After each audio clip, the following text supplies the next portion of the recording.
Private সেক্টরে জ্বালানি খাতকে ছেড়ে দেওয়ার নতুন নীতিমালা বিরোধিতা করছি।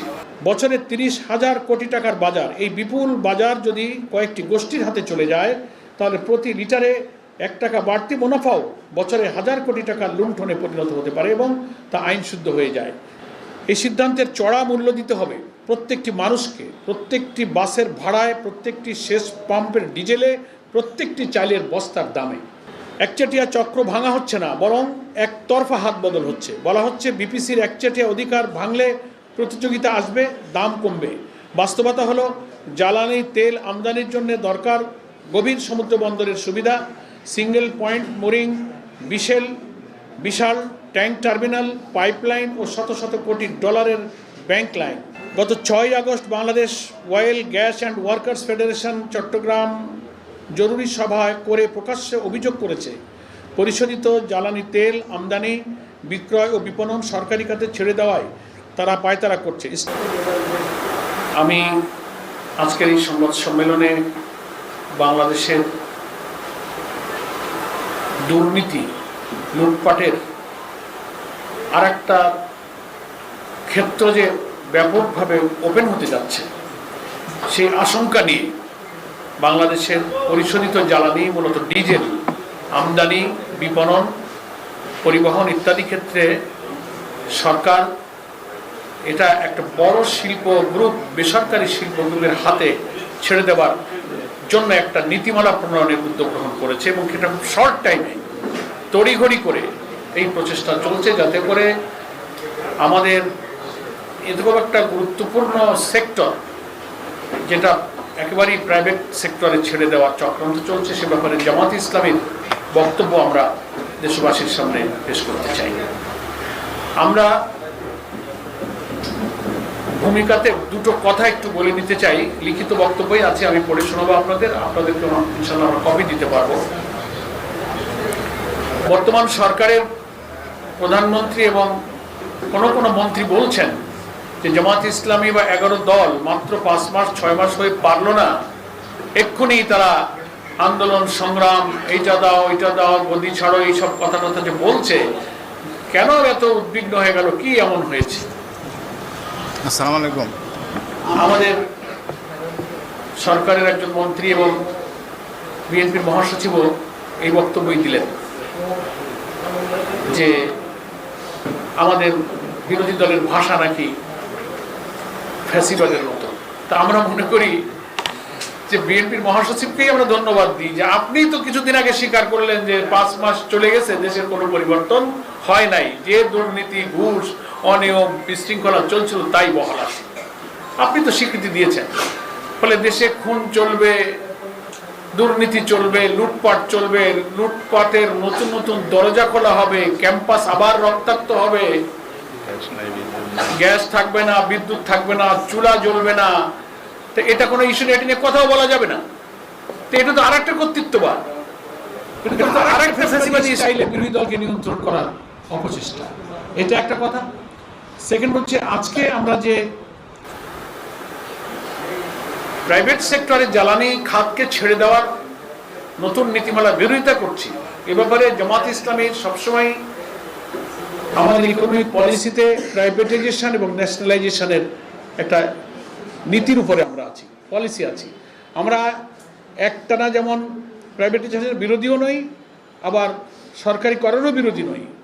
ক্ষেত্র বিশেষে সেক্টর ভিত্তিক বিভিন্ন খাতের অবস্থা ভেদে কখন কোন খাতটা বেসরকারি খাতে দেওয়া যায়,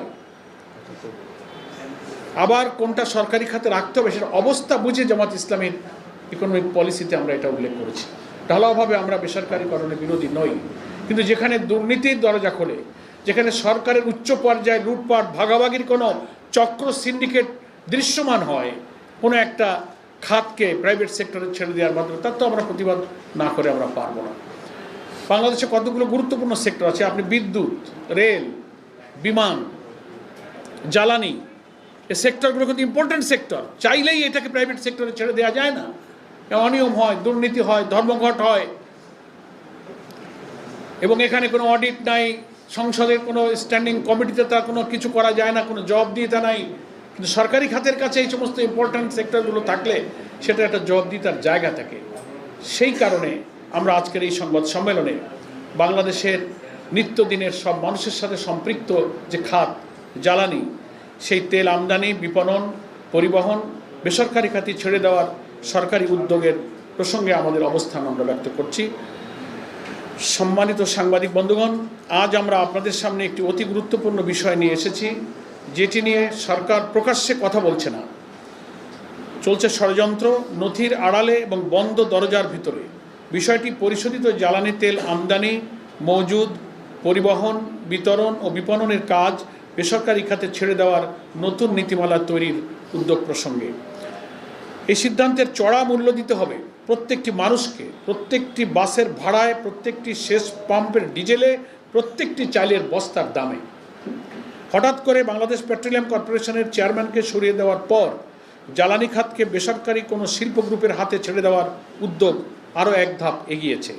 নতুন চেয়ারম্যানকে দায়িত্ব দেওয়ার 4 দিনের মাথায় বেসরকারি পর্যায়ে পরিশোধিত জ্বালানি আমদানি, সংরক্ষণ, পরিবহন, বিতরণ ও বিপণনের জন্য 4 দিনের মধ্যে খসড়া নীতিমালা তৈরির নির্দেশ দিয়েছে জ্বালানি ও খনিজ সম্পদ বিভাগ।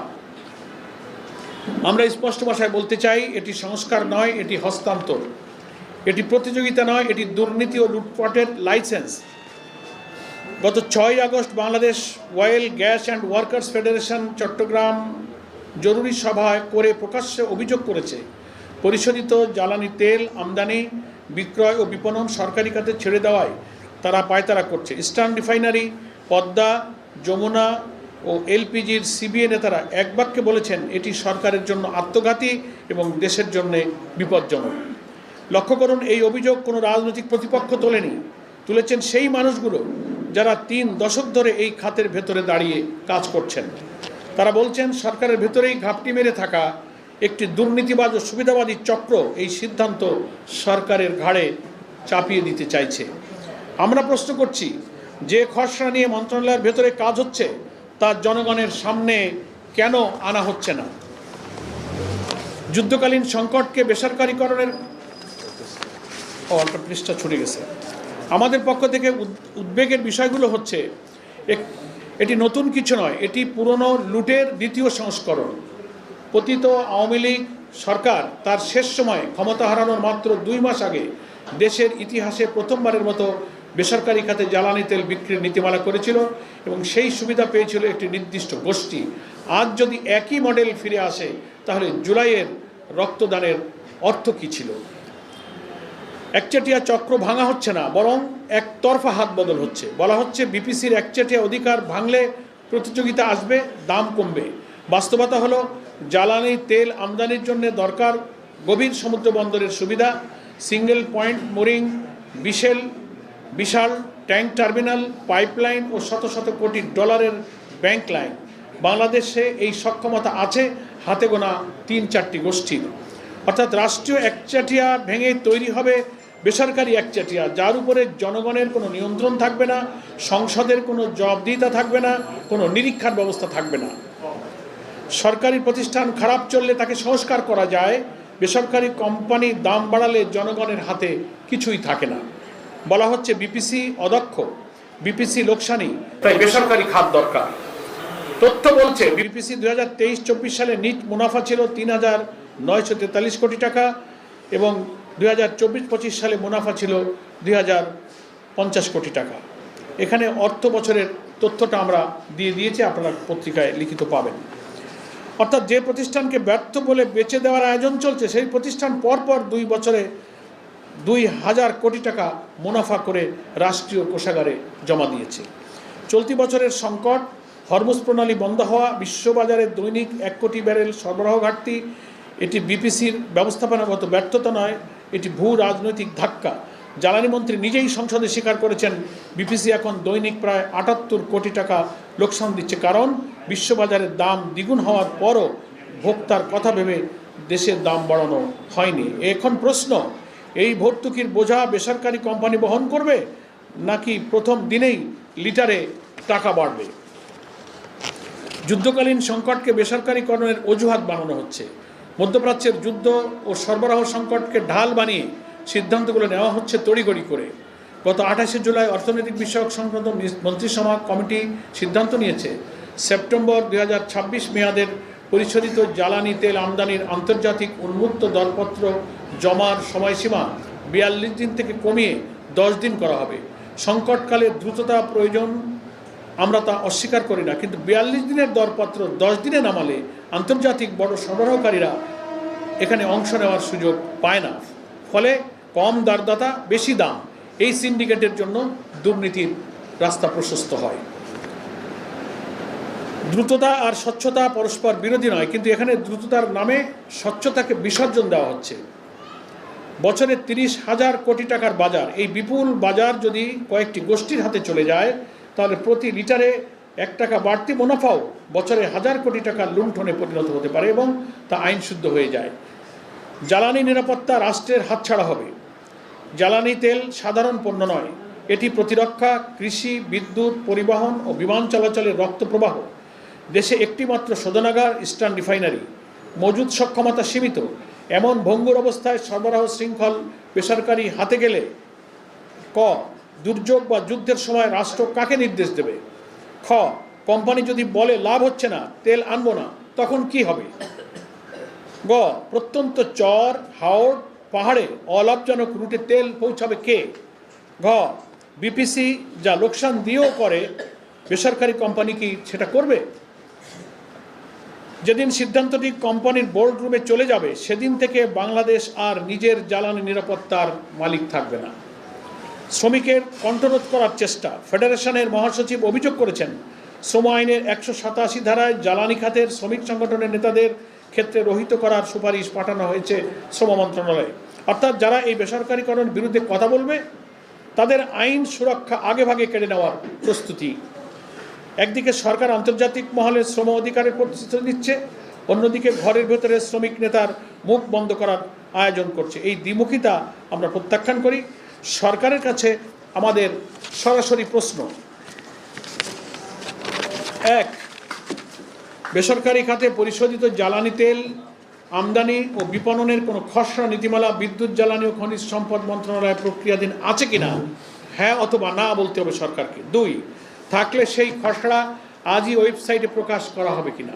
3 কোনো সমীক্ষা, কোনো খরচ সুবিধা বিশ্লেষণের ভিত্তিতে এই সিদ্ধান্ত, সেই সমীক্ষা প্রকাশ করা হবে কিনা। কোন কোম্পানি এ পর্যায়ে এ বিষয়ে আবেদন বা প্রস্তাব দিয়েছে, তাদের নাম প্রকাশ করা হবে কিনা। 5 দরপত্রের সময়সীমা 42 দিন থেকে 10 দিনে নামানোর সিদ্ধান্তের কারিগরি ভিত্তি কি, এতে দরদাতার সংখ্যা কমছে কিনা তা প্রকাশ করা হবে কিনা। 6 বেসরকারি আমদানিকারক এলে ভোক্তা পর্যায়ে দাম কে নির্ধারণ করবে, বিআরসি নাকি কোম্পানি। 7 পতিত সরকারের আমলে যে বেসরকারি কোম্পানিকে জ্বালানি তেল বিপণনের অনুমতি দেওয়া হয়েছিল সেই সিদ্ধান্তের পুনর্মূল্যায়ন হয়েছে কিনা, না হয়ে থাকলে কেন। এটি শুধু আমাদের কথা নয়, স্বাধীন বিশেষজ্ঞরা কি বলছেন। সাংবাদিক বন্ধুরা, কেউ যেন না ভাবেন এটি নিছক বিরোধী দলের রাজনৈতিক বক্তব্য। দেশের স্বনামধন্য গবেষণা প্রতিষ্ঠান ও ভোক্তা সংগঠনগুলো একই কথা বলছে। Centre for policy dialogue CPD গবেষণা পরিচালক ডক্টর খন্দকার গোলাম মোয়াজ্জম স্পষ্টভাবে বলেছেন, জ্বালানি এমন একটি অত্যাবশ্যকীয় পণ্য যা মুনাফা করার মতো পণ্য নয়। তার মতে এই কার্যক্রম যত বেশি সরকারের অধীনে এবং সীমিত মুনাফার মধ্যে পরিচালিত হয় ততই মঙ্গল। তাই জ্বালানি খাত সরকারের অধীনেই থাকা উচিত। উল্লেখ্য, বিপিসির মুনাফার যে হিসাব আমরা উপস্থাপন করেছি সেটিও সিপিডিরই গবেষণা থেকে নেওয়া। Consumers association of Bangladesh cab জ্বালানি উপদেষ্টা অধ্যাপক ডক্টর এম শামসুর আলম বহু বছর ধরে দাবি জানিয়ে আসছেন জ্বালানিকে মুনাফার খাত নয়, সেবা খাত হিসেবে ঘোষণা করে কস্ট প্রাইস ভিত্তিতে সরবরাহ করতে হবে।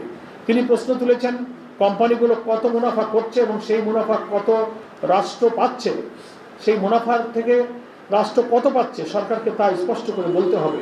নিয়ন্ত্রক সংস্থাগুলোর ভূমিকা নিয়েও তিনি কঠোর সমালোচনা করেছেন। আইন লঙ্ঘনের ঘটনায় কার্যকর ব্যবস্থা নেই, বরং নিয়ন্ত্রক সংস্থাগুলো অনেক ক্ষেত্রে নিজেরাই আইন ভাঙছে। গত 1.5 দশকের জ্বালানি নীতিকে তিনি সরাসরি অলিগার্ক সৃষ্টি করে লুণ্ঠনের নীতি বলে চিহ্নিত করেছেন। ঢাকা বিশ্ববিদ্যালয় অ্যাকাউন্টিং বিভাগের সহযোগী অধ্যাপক ডক্টর মোশাহিদা সুলতানা মূল্যায়ন, বাংলাদেশের জন্য এখনও এমন বেসরকারি ব্যবস্থায় যাওয়ার সময় হয়নি। কোনো বেসরকারি কোম্পানির হাতে ছেড়ে দিলে এলপিজি খাতে যা ঘটেছে তারই পুনরাবৃত্তি হতে পারে বলে তিনি সতর্ক করেছেন। বেসরকারি সিন্ডিকেটের দাপটে সাধারণ মানুষ সরকার নির্ধারিত দামে এলপিজি কিনতে পারে না। অর্থাৎ সরকার দাম ঘোষণা করে, সিন্ডিকেট দাম আদায় করে, এটি বাংলাদেশের বাস্তবতা। ডিজেল পেট্রোলের ক্ষেত্রে একই অভিজ্ঞতার পুনরাবৃত্তি হলে ক্ষতিটা হবে জাতীয় মাপে। প্রক্রিয়া ইতিমধ্যেই শুরু হয়েছে। গত 2রা আগস্ট বাংকারিং নীতিমালায় পরিবর্তন এনে মেরিন ফুয়েল আমদানিতে বেসরকারি খাতকে সুযোগ দেওয়া হয়েছে। অর্থাৎ পরিশোধিত জ্বালানি তেল প্রকাশ্যে বিচ্ছিন্ন সিদ্ধান্ত নয়, এটি একটি ধারাবাহিক পরিকল্পনার অংশ এবং সেই পরিকল্পনা সম্পর্কে জাতিকে কিছু জানানো হয়নি। আমাদের দাবি, পরিশোধিত জ্বালানি তেল আমদানি, মজুদ ও বিপণন বেসরকারি খাতে ছেড়ে দেওয়ার উদ্যোগ অবিলম্বে স্থগিত করতে হবে। তারপর খসড়া নীতিমালা সংশ্লিষ্ট সব নথি প্রকাশ্যে জনগণের জন্য উন্মুক্ত করতে হবে। কমপক্ষে 60 দিনের জনমত গ্রহণের জন্য গণশুনানির আয়োজন করতে হবে, পাবলিক ওপিনিয়ন নিতে হবে। 3, পার্লামেন্টারি স্ট্যান্ডিং কমিটি, যেটা সংসদের স্থায়ী কমিটির অধীনে উপযুক্ত উন্মুক্ত শুনানি করতে হবে, যেখানে বিরোধী দল, ক্যাব, সিপিডি, বিশ্ববিদ্যালয়ের জ্বালানি বিশেষজ্ঞ, শ্রমিক ফেডারেশন ও ভোক্তা প্রতিনিধিরা বক্তব্য দেবার সুযোগ পাবেন। 4, বেসরকারীকরণের বদলে বিপিসির সংস্কার, স্বাধীন নিরীক্ষা, বোর্ডে পেশাদার নিয়োগ, ক্রয় প্রক্রিয়ায় ইজিপি বাধ্যতামূলককরণ, প্রতি ত্রৈমাসিকে আমদানি মূল্য ও পরিমাণের তথ্য উন্মুক্তকরণ।